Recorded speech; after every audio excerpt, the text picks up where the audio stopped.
Zucchini নিয়ে আজকে একটু আলোচনা করব।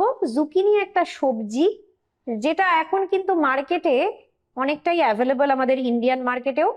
এটা কিন্তু খুব লো ইন ক্যালোরি, অনেকটাই জল থাকে, তাই হাইড্রেশনটা ভালো মেনটেন হতে পারে। আর লো ক্যালোরির জন্য ওয়েট ম্যানেজমেন্টের যারা সমস্যায় ভুগছেন তারা কিন্তু এটা অবশ্যই রেগুলার ডায়েটে রাখতে পারেন।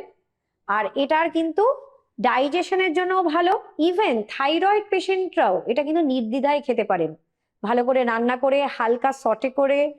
তো যে কোনো স্যালাডে দিয়ে এটা কিন্তু খাওয়া যেতে পারে, টেস্টটা অনেক বাড়িয়ে তোলে। আর এটা কিন্তু খুব হেলদি রিফ্রেশমেন্ট দেয়।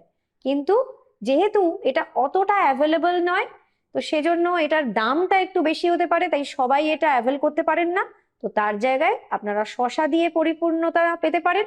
শশাও কিন্তু অলমোস্ট সেম টেস্ট, তবে দুটো জিনিস আলাদা। যারা অ্যাভেল করতে পারছেন অবশ্যই করবেন। ভালো থাকবেন।